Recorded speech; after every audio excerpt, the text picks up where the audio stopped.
Bonjour à tous et bienvenue dans l'émission 100% Quintet ce mercredi, direction l'hippodrome de la Côte d'Azur à Cagnes-sur-Mer pour un joli quintet réservé à des chevaux d'âge. Ce sera le prix 1 de mai. Ils seront 15 à s'élancer sur les 2925 mètres de l'anneau cagnois. Le départ est prévu à 14 h. Passons tout de suite au tableau des partants. Dans cette première partie de tableau, l'As El Presidente et le 2 Désir de Banne resteront ferrés, ce sera compliqué. Le 3 Éclat des Noix a gagné une belle course en début d'hiver à Cagnes-sur-Mer, il peut surprendre. Le 4 Eberton, attention à lui, il sera pieds nus, s'il est sage, c'est une belle chance. Duxor de Guez a besoin de rassurer. Le 6 Eddie Dupomereux, un petit peu pareil, hein, c'est un bon cheval, il a déjà bien fait sur cette piste, mais sa forme est sujette à caution. Le 7 Drop de Durier Ferré est un peu dans ses gains désormais. Le 8 Kama Jaba est une des deux cartouches de Jean-Michel Bazir, on s'en méfiera. Le 9 El Greco Bello pieds nus pour l'occasion, attention à lui. Le 10 Epson d'Airfray, sage, est capable d'aller loin sur ce parcours. Dans cette deuxième partie de tableau, nous retrouvons le 11 et 55 Bond qui est bien connu à ce niveau. Le 12 Fakir du Ranch qui a été préparé pour ça, il sera pieds nus. Le 13 Eden Bass qui découvre un bel engagement et qu'on ne présente plus à ce niveau. Le 14 Gigolo Lover qui retrouve un engagement vraiment sur mesure et sera confié à Benjamin Rochard, ce sera notre préféré. Et le 15 Dexter Château qui nous revient de Suède et qui sera confié à David Becker pour ce superbe engagement au plafond des gains et qui possède une chance pour les places. Il est temps de passer au papier.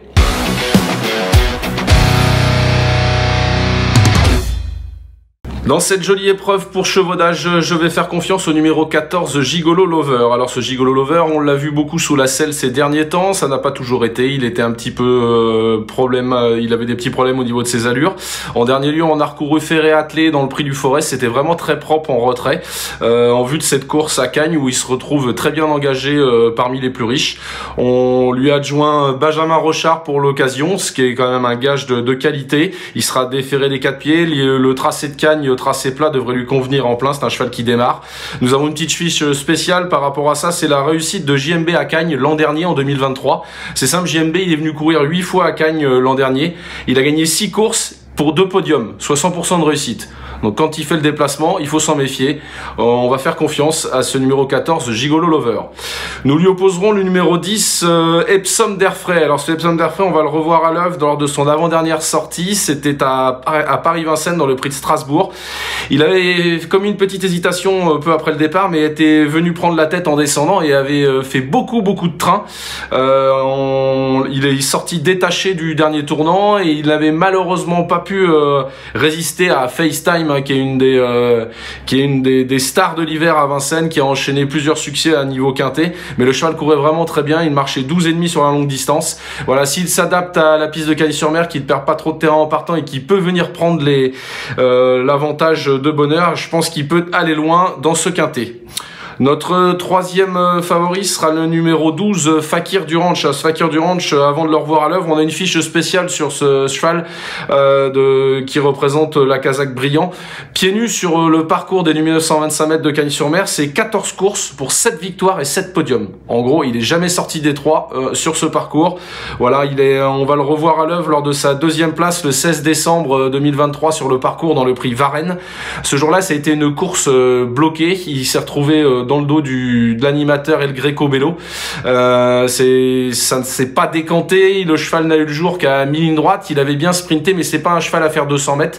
Yannick Alain Briand avait dit qu'en plus il manquait peut-être d'un parcours ce jour-là.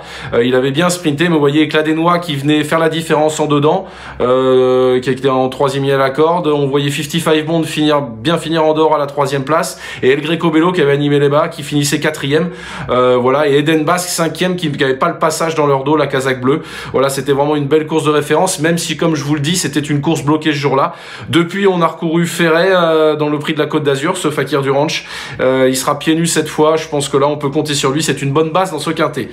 Mon quatrième favori sera le numéro 9, El Greco Bello. Donc, comme on l'a vu dans cette course référence du prix Varennes, El Greco Bello a depuis fait le même chemin que Fakir du Ranch. Il a couru Ferré à 25 mètres dans le prix de la Côte d'Azur. Et ce mercredi, il sera pieds nus. Ça a pu être fait depuis longtemps. J'ai été voir un petit peu ses stats, on a une fiche spéciale par rapport à ça. Pieds nus, c'est 14 courses pour 5 victoires et 6 places, soit 79% de réussite. On peut penser que ce Greco Bello, qui avait un petit peu de mal à retrouver sa sensation au début d'hiver, va être monté en condition et devrait jouer un très bon rôle ce mercredi. Enfin, en 5e position, j'ai tenté un petit coup de poker avec le numéro 4, Eberton. On va le revoir en piste le 22 décembre dernier à Cagnes dans le Grand Prix de Noël, le vrai Grand Prix de Noël. Il était venu prendre la tête au bout de 1000 mètres et il allait vraiment facilement en tête lorsqu'il a pris le galop à 1 km du but. Il s'était même détaché de ses adversaires. Et on peut le revoir en dehors là dans le dernier tournant. C'est la casaque jaune qui laisse des gros regrets en dehors du peloton. Je crois que ce jour-là, s'il n'avait pas commis cette incartade, je pense qu'il aurait été loin, il aurait peut-être rempli son contrat dans ce Grand Prix de Noël. Donc attention à ce Eberton, hein, c'est un cheval délicat, mais s'il reste au trot, il est capable, il a le coffre pour rivaliser avec ses rivaux. On va passer désormais à notre choix.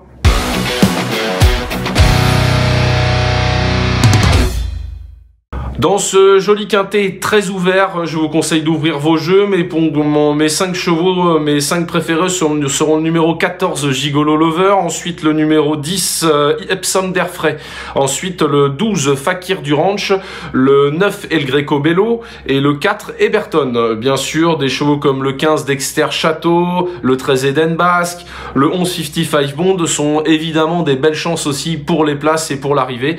Donc je vous conseille de faire des champs dans ce quintet.